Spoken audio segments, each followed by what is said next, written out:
Hi,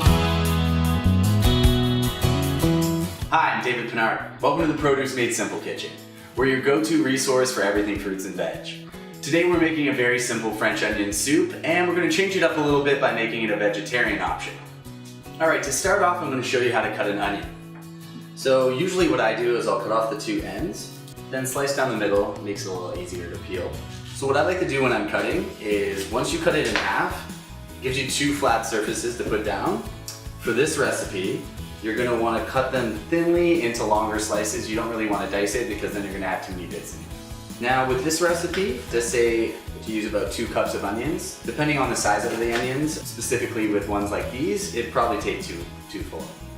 So now that we have the onions sliced, we're ready to put them into the pot.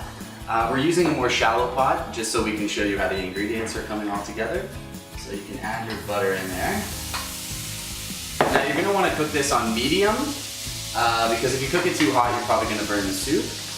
And the great thing about onions is they add so much flavor to this dish. And onions are very common in a lot of different traditions. A lot of cultures use onions as aromatics. They bring out a lot of flavor. So really excited to see how these turn out today. So you're just going to want to let these simmer. And the natural sugars in the onions are going to bring that sweetness to it. And the butter will slowly caramelize them for you. So we're about 5 minutes in and you can already see the color coming into the onions, and the smell right now is like absolutely amazing. Alright, so after about 15 minutes, as you can see, the color is all there, the onions are caramelized. Now it's time to add our vegetable broth. Stir it around a little bit and add the sherry as well. Alright, so after it's been cooking for about 20 minutes, you're ready to start putting it into your bowls. Now you don't have to have these fancy bowls. You can use whatever's readily available to you. Just make sure that it's oven proof for when we broil in the oven. Alright, after you have your soup into the bowls, now you can add some croutons, or you can also use just any bread that you have around the house. I recommend you can cut it into a circle and fit it in there nice and easy. And what's also cool about it is you can toast it, so it gives a lot better of a mouthfeel, I like to say. Alright, after you have your croutons in, then you can start slicing some of the Swiss cheese. I recommend just cutting them into long, thin slices like so, and then you can just lay it over the bowl, and it's the perfect way to broil them once we throw them into the oven.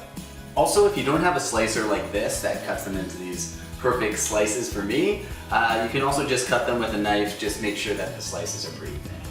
When you're putting the cheese on, for people who have had French onion soup, you do know sometimes the cheese will melt over. So to make the easy cleanup for you guys, I recommend just kind of layering it so that most of the cheese falls into the bowl rather than into your oven. So in a traditional French onion soup, they actually use 3 cheeses. They use Swiss cheese, provolone, and Parmesan cheese. So for this one, we're going to make it a little simple for us, and we're just going to use Swiss cheese, which actually gives you that awesome stringy texture, and it's usually my favorite one to put in.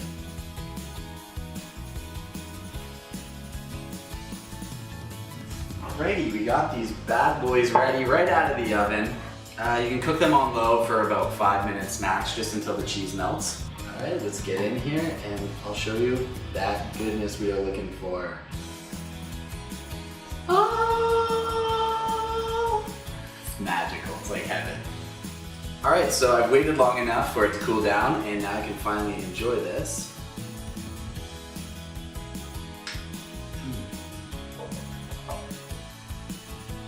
That is so good. I cannot wait for you guys to try this, and send in your videos of you making it to the Produce Made Simple page. Like, comment, and subscribe to our channel so you can keep up to date with all the Produce Made Simple videos that we got coming for you. Thanks for watching.